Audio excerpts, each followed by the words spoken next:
ছিটকিনি দিয়ে রেখেছিল। এই ফোনটা ঘরের গোপন স্থানে লুকিয়ে গলা উঁচিয়ে বলে। কে? উত্তর দেয় রোহিণী। আমি। জুলফিকার আয়নায় তাকিয়ে নিজের চুলগুলো একটু এলোমেলো করে নেয়। এই রোহিণী বহু দ্রুত হবে বাই না কেন, সে তো সাইকোলজিস্ট। একজন সাইকোলজিস্ট হিসেবে তার যেটা কর্ম সে তো এটাই করবে। জুলফিকার ওর সামনে খুব বেশি সচেতন হয়ে থাকে, বুঝতে দেবে না রোহিণীকে কিছুই। বোকা বোকা হাসি হেসে জুলফিকার দরজা খুলে বলে। ডাক্তার বোন তুই? রোহিণী সহানুভূতির হাসি হেসে বলে। তোমার সাথে গল্প করতে এসেছি। জুলফিকার ভেতরে ঢুকতে গিয়ে বলে। তুই কেন আসিস শুধু? আমার বউ কই? তোমার বউ রান্না করছে। বলেই রোহিণী বাবু হয়ে বসে বিছানার ওপর। জুলফিকার রোহিণীর সামনে কিছুটা দূরে গিয়ে বসে। বউ রান্না করছে কেন? বাইরে তাহলে কেন রান্না হচ্ছে? জেনেও না জানার মতো প্রশ্ন জুলফিকারের। আসলে তোমার বউ শুধু তোমার জন্য রান্না করছে, তুমি চিংড়ির মালাইকারি পছন্দ করো তাই। ও আচ্ছা, তোমার মাথা ব্যথা এখন আর আগের মতো হয়? না, এখন আর হয় না। কতদিন ধরে হচ্ছে না? তুই তো কালকেও জিজ্ঞাসা করলি, বললাম না আমি। আমার কি খেয়াল আছে দিন? জুলফিকার এতটাই কথা ঘুরিয়ে দিল যে রোহিণী অন্যান্য প্রশ্ন ভেবে চিন্তে করছে। জুলফিকার কোনো মতেই নিজেকে ধরা দেবে না, সে তো মুখে বোকা হাসি ঝুলিয়েই রেখেছে। রোহিণী আরও কিছু কথা বলে বিদায় নিল। যাওয়ার আগে এক পলক জুলফিকারকে পরখ করে নেয়। জুলফিকার তখনও বোকা হাসি দেয়। দুপুরে রান্না শেষ হওয়ার পর ঘরে এসে ফালাক হাত মুখ ধুয়ে নেয়। আয়নার সামনে গামছা হাতে দাঁড়িয়ে ঘরটা দেখছে। এই ঘরে আলাদা সুবাস আছে, যেটা নাকে বাজলেই ফালাকের মনে অন্যরকম লাগে। বিশেষ করে তার স্বামীর ঘর বলেই এমন লাগে। মুখে গামছা দিয়ে মুখের পানি মুছতে থাকে আর এদিক ওদিক দেখছে। চোখটা দেয়ালের দিকে আটকাতেই ফালাক চাবুক দেখে। এটা আগেও দেখেছে একবার। এই চাবুক দিয়ে তো জেহেরকে আঘাত করতে চেয়েছিল। চাবুকের পাশে দুটো বড় তলোয়ার ক্রস আকারে রাখা। তার পাশে জুলফিকারের মস্ত বড় ছবি। কালো পাঞ্জাবি পরিধান করা জুলফিকার বসে আছে সিংহাসনে, বড় এক আসন। সেই আসনে বসে রাজকীয় ভাব বজায় রেখেছে। জুলফিকারের আগের রূপ এখানে স্পষ্ট। গম্ভীর মুখশ্রীর জুলফিকার তার আসনে বসে আছে, গায়ে জড়ানো আছে চাদর, মুখের হাসিটা নেই। এই জুলফিকারকে দেখে ফারাক গুনগুনিয়ে বলে। গোমরা মুখ স্বামীটাকে আমি পাগলা বেশি ভালোবাসি। শুনলাম তুই আমার জন্য রান্না করেছিস। জুলফিকারের কণ্ঠ, তাও আবার অতি নিকটে। কানে হালকা বাতাস ছুঁয়ে গেল, পিঠে কিছুর বাড়ি খাচ্ছে। জুলফিকারের এই বলিষ্ঠ দেহ ছাড়া আর কিছুই না। ফালাকা আচমকা নিকটে এসে করা প্রশ্নে হতবাক, পেছনে না ঘুরেই বলে। হ্যাঁ, রেধেছি। শুধু আপনার একার জন্য না, পুরো পরিবারের জন্য। এবার চলুন বাইরে। ফালাক অন্যদিকে করে চলে যেতে নেয়। জুলফিকার ফালাকের শাড়ির আঁচল ধরে নেয় অতি দ্রুতই। ফালাক হাঁটতে গিয়ে বাধা পেয়ে পেছন ফিরে দেখে এই দৃশ্য, ভ্রুকুটি করে বলে। কি? আমাকে দেখছিস না কেন? এই তো দেখেছি। এতক্ষণ দেখছিলি না তাই? আপনি এগুলো খেয়াল করেন? কেন করবো না? এগুলো খেয়াল করে না? বাচ্চা বাচ্চা ভাব আনলো জুলফিকার। ফারাক ফিক করে হেসে দেয় জুলফিকারের আদুরে কথা শুনে। জুলফিকারের কাছে এসে কোনো কিছু না ভেবে জুলফিকারের গাল ছুঁয়ে বলে। নিচে যেতে হবে তো, খাবেন না আপনি? খাইয়ে দিবি আবার? আবার? হ্যাঁ। নিচে অনেক লোকজন আছে তো। তাও দিবি তুই? এটা ভালো দেখায় না। কেন দেখায় না? ওখানে গুরুজন থাকবে তাই। তাদের সামনে খাইয়ে দিলে কি পাপ হয়? ফালাক কি উত্তর দেবে এখন? গুরুজনদের সামনে কি খাইয়ে দেয়া মানায় নাকি? হঠাৎ এমন কি আবদার করে বসে জুলফিকার যে ফালাকের পালন করতে গেলে চিন্তায় পড়তে হয়। সবাই তো হাসাহাসি করবে এদের নিয়ে, ফালাক বলেই দিল। পাপ হবে না, কিন্তু হাসাহাসি করবে সবাই। ওদের গাল আছে, ওরা হাসবে। এমনিতেও ওরা খুব হাসে। আপনি আসলেই পাগল। নকল পাগল হয় নাকি বউ? কি জানি, আমিও না পাগলের সাথে থেকে থেকে পাগল হয়ে যাব। তুই তো পাগলি, এই পাগলের পাগলি। ফালাক হেসে দিয়ে বলে। নিচে চলুন এখন। ফালাক হাত দিয়ে খোপা করে মাথায় শাড়ির আঁচল রাখলো। পেছন ফিরতে নেবে ড্রেসিং টেবিলের সামনে দেখলো একটি বক্স। ভ্রুকুসকে ফালাক বলে। এটা কি? জুলফিকার নিজেও অবশ্য জানে না, তাই বলে। আমি জান রেখে গেছিল, আমাকে কিছু বলেনি, আমি জানি না। ফালাক বক্স খুলতেই দেখে পুরাতন কাজের বড় এক স্বর্ণের গোল গোল করে বানানো চেন, তার সাথে আছে হালকা কাজের হার। এটা দেখে ফালাক বলে। এই গহনা তো আমি মিষ্টি মায়ের ছবিতে দেখেছিলাম। আমি জান। হ্যাঁ, ফালাক কিছু একটা ভেবে বলে। হয়তো বাড়ির বউদের পড়তে হবে তাই দিয়েছে। কি করব এখন আমি? এই পাগল বর তো বলতেই পারবে না যে এটা কি করতে হবে। জুলফিকার হাসল শুধু। পাগল সাজার কারণে বলতেও পারছে না এটা ওর মায়ের হার। এই হার ওর বউয়ের জন্য রেখে দেয় রুবাইদা। সব কথা বলে দিলে জুলফিকারের ওপর সন্দেহ প্রগাঢ় হবে, তাই চুপ থেকে শুধু তাকিয়ে আছে। ফালাকের দেরি হতে দেখে নিচে সবাই অপেক্ষা করছে। এতক্ষণে তো আসার কথা। রুবাইদা উপরের দিকে চোখ রেখে মর্জিনার উদ্দেশ্যে বলে, এ মর্জিনা, যা তো উপরে একটু দেখ তোদের নতুন ভাবি এত সময় লাগছে কেন? মর্জিনা মুখে হাত রেখে হাসলো। এইমাত্র সে আসলো স্কুল থেকে। এসে গোসল করে রুবাইদার দেয়া একটা তাঁতের সালোয়ার কামিজ পরেছে। সবার আড়ালে মর্জিনাকে কিছু খাইয়ে এসেছে রুবাইদা। মর্জিনা এই বাড়িতে এতদিন থাকলেও নিজ থেকে কোনো জিনিস নেওয়ার সাহস পায়নি। কখনো কিছু প্রয়োজন হলে চাইতেও লজ্জা পায় ও। মির্জাফর থাকলে একটু সুবিধে হয় মর্জিনার, কিন্তু সেও তো নেই। তবুও মর্জিনার খুঁটিনাটি দেখে রুবাইদা। এই যে মেয়েটা পড়াশোনা করবে, খাবে, পড়বে, একটু বিশ্রাম দরকার ওটাও করবে, এগুলোর দেখাশোনা করে বলেই মর্জিনা এখনো প্রাণবন্ত আছে এই বাড়িতে। মর্জিনা উপরে যেতে নিলে রুবাইদা একটু ভেবে বলে, ওহো, আমি তো ভুলে গেছি, ওদের ঘরে দেখবি একটা গয়নার বাক্স আছে, ফালাককে বলবি ওগুলো পড়তে। মর্জিনা এবার দুষ্টুমি করে বলে, তোমার তো বৌমা হয়, বলো বৌমাকে বলবি গয়নাগুলো পড়তে।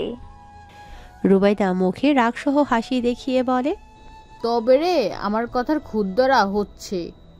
মর্জিনা মুখ টিপে হেসে দৌড়ে চলে যায়। জুলফিকারের ঘরের দরজার কাছে এসে কড়া নেড়ে বলে, ভাবিজান শুনছেন? ফালাক মাথা ঘুরিয়ে বলে, শুনছি। গিন্নিমা বলছে ঘরে নাকি গয়নার বাক্স আছে, ওগুলো পরে তাড়াতাড়ি নিচে নামতে। ভেতরে আয় মর্জি।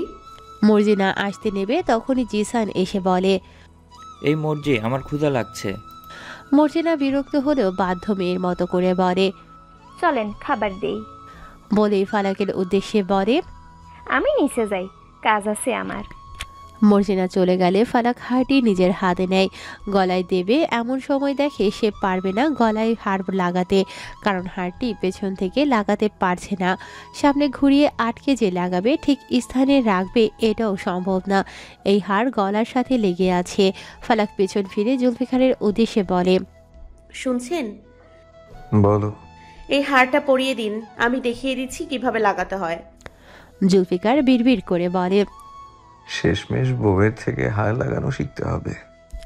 জুলফিকার এগিয়ে এসে বলে, দেখা। ফালাক দেখিয়ে দিল কিভাবে হার পরিয়ে পেছন থেকে লাগিয়ে দেবে। জুলফিকার ফালাকের চোখের দিকে তাকিয়ে ফালাকের দু কাঁধ ধরে আয়নার দিকে ফেরালো। মাথা থেকে আঁচল সরিয়ে গলার দিকটা দেখলো উন্মুক্ত, বেশ ফাঁকা গলায় স্থানটি। কিছু একটা অনুভূতি কাজ করলেও জুলফিকার নিজেকে সামনে নিল। সামনে হাত বাড়িয়ে ফালাকের থেকে হার নিয়ে নেয়। ফালাকের গলার কাছে হার রেখে পেছন থেকে লাগাতে থাকে। জুলফিকারের আঙুলের ছোঁয়া লাগছে ফালাকের গলার কাছে। ফালাক শিউরে উঠছে ধীরে ধীরে, আর চোখে দেখছে জুলফিকারকে। লজ্জায় মুখটা নিচু করে নেয়। জুলফিকার আয়না বরাবর চোখ রাখতেই মৃদু হেসে দেয়। এই মেয়েটা এত লজ্জা পায়। জুলফিকার নিচ থেকে চেনটা ফালাকের গলায় দিয়ে দেয়, তারপর আঁচল দিয়ে মাথা ঢেকে দেয়। ফালাক আর জুলফিকার দুজনের দিকে একটু চাওয়াচাবি করে নেয়। দুজনে একসাথে ঘর থেকে পদত্যাগ করে। সিঁড়ি দিয়ে নিচে নেমে আসে দুজনে একসাথে। দুটো আসন করা হয়েছে ওদের জন্য। ফালাক আর জুলফিকার বসলো দুজনের আসনে। গ্রামের মানুষজন এসে ওদেরকে দেখছে আর দোয়া দিয়ে যাচ্ছে। ফালাকাজ ভারী সাজ দেয়নি। গ্রামের মুরব্বীরা দেখবে বলে এমনটা সেজেছে। তারাবানা শাড়ি পরে গহনার সাথে নিজেকে নববধূ রূপে সজ্জিত রেখেছে। একজন বৃদ্ধা এসে ফালাকের থুতনি ধরে মুখ উঁচু করে ফালাককে দেখে বলে, মাশাআল্লাহ, মাইয়া তো না যেন আসমানের পরী। সবাই আনন্দে হেসে দিল। আশেপাশ থেকে যেই আসে সেই ফালাকের রূপের প্রশংসা করছে। মেয়েটার রূপেই মুগ্ধ সবাই। ফালাক মুখে সহানুভূতির হাসি বজায় রাখলেও বিরক্ত প্রকাশ করে জুলফিকার। বিরক্ত প্রকাশ করে বলে, আর কত বউকে দেখে আসমানের পরি বলতে থাকবে? তোমরা কি সবাই এক লাইন মুখস্থ করে এসেছো? সবাই চুপ করে একে ওকে দেখছে। রুবাইদা কাছে এসে বলে, এভাবে বলে না আব্বাজান, আজকে সবাই তোমাদের দেখতে এসেছি। কেন আমাদের দেখবে কেন? দেখতে হয়, এইটাই নিয়ম। আমার ক্ষুধা লেগেছে, সেই সকালে খেয়েছি আমি। জুলফিকারের কথা মতো সবাই খাবারের ব্যবস্থা করল। থালা করে ধোয়া ওঠা ভাত, পাশে একটি বাটিতে চিংড়ির মালাইকারি ও আরেকটি বাটিতে খাসির মাংসের তরকারি। জুলফিকারের সামনে খাবার রাখতেই ভাত দেখে জুলফিকার বলে, বউ না খেয়ে থাকবে? বৃদ্ধা মহিলা বলেন, তোমার বউ আমাদের সাথে খাবে। কেন, আমার সাথে খাওয়া নিষেধ? নিষেধ না, কিন্তু স্বামীর আগে খাইতে নেই যে। কে বলেছে? গুরুজনেরা শিখিয়েছে। ওই গুরুজনকে আমার সামনে আনো। উনি তো নেই। কোথায়? মারা গেছে। সে মারা গেছে? হ্যাঁ। তাহলে আমার বউ আমার সাথেই খাবে। গুরুজন যখন মারা গিয়ে আমাদের দিয়েছে বিদায়, আমরা কেন করব তাকে ভয়? সেই যখন নেই, তার কথা না শুনলে ক্ষতিও নেই। সবাই আহমকের মতো চেয়ে আছে। এই পাগল বলে কি? অবশ্য পাগল বলেই তো বলছে। জুলফিকার এবার ফালাককে আলতো ধাক্কা দিয়ে বলে, এই বউ, খাইয়ে দে। ফালাক চোখ বড় বড় করে চাইলো, আবার শুরু করেছে এই পাগল। ফালাক ফিস ফিস করে বলে, চুপচাপ একা খান, আমি পারবো না। তাহলে আমিও খাবো না, গেলাম আমি উঠে। বৃদ্ধা মহিলা জুলফিকারকে থামিয়ে ফালাকের উদ্দেশ্য করে বলেন, স্বামীকে রাগিয়ে দিতে নেই, স্বামীর আদেশ মানতে হয় মাইয়া। খাওয়াই দাও তারে। ফালাক সবার দিকে তাকালো। জুলফিকারকে বসিয়ে দিতেই ও বসে 32 পাটি বের করে দিল, যেটা দেখে সবাই মুখ টিপে হাসে। ফালাক থালা হাতে নিয়ে সবার সামনে খাইয়ে দিচ্ছে জুলফিকারকে। জুলফিকার খাচ্ছে ফালাকের হাতে। ফালাক এবার জুলফিকারের কানের কাছে মুখ রেখে বলে, খবরদার, এবার যেন কামড়ে দেবেন না। জুলফিকার মুখটা অভিমানের করে নেয়। ফালাক নিজেও রাগ দেখায়। ফালাক আর জুলফিকারের এই রাগ অভিমান মিশ্রিত মুখ দেখে হেসে দেয় রোহিণী, চিত্রা ও তামান্না। তামান্না ছিল ফালাকের পাশে আর রোহিণী, চিত্রা ছিল জুলফিকারের পাশে। এরা এই দুজনের অভিমানী মুখটা নিকট থেকে দেখার সুযোগ পেয়েছে। দুজনকে দেখতে একদম অভিমানী বাচ্চাদের মতো লাগছে। চিত্রা তো বলেই দেয়, এখন একটা মুহূর্তের জন্য হলেও এই বিয়েটা হওয়া জরুরি ছিল। এরা স্বামী স্ত্রী কেমন একজন আরেকজনের দিকে চেয়েছে রাগ আর অভিমান দেখায়। ফালাক খাইয়ে দেওয়ার পর জুলফিকার আচমকা প্লেটে হাত দিয়ে ভাত নিল। ফালাকের সামনে ধরতেই ফালাক জুলফিকারের মুখের দিকে চেয়ে থাকে, মনে মনে বলে, এই লোকটার কোনো লাজ নেই। অবশ্য পাগলের আবার লাজ আসবেই বা কই থেকে। ফালাক ইশারায় বুঝিয়ে দেয় খাবারটা নিচে রাখতে। জুলফিকার মুখটা অভিমানী করে তাকিয়ে থাকে। তামান্না কষ্ট করে হাসি আটকে রাখে। পাশে থাকা বৃদ্ধা মহিলা অনেকক্ষণ পরখ করে দেখে বলে, পোলা যখন খাওয়াই দিতে চায় তখন না কইরো না, এটা তোমার সৌভাগ্য। আমাগো স্বামী তো আমাগোর দিকে তাকাই না। ফালাক লজ্জা পেয়ে মাথার আঁচল এগিয়ে মুখটা লুকিয়ে জুলফিকারের থেকে খেয়ে নেয়। জুলফিকার মনে মনে বলে, পিচ্ছি বউয়ের রাগ দেখো, সেইটা আমার হাতেই খেতে হলো। বিকেলের দিকে তামান্না জানালো আজ সে বাউর দেখতে যাবে। এই শুনে চিত্রা আগ্রহ জানালো। চিত্রা ও রোহিণী ওদের সাথে যাচ্ছে।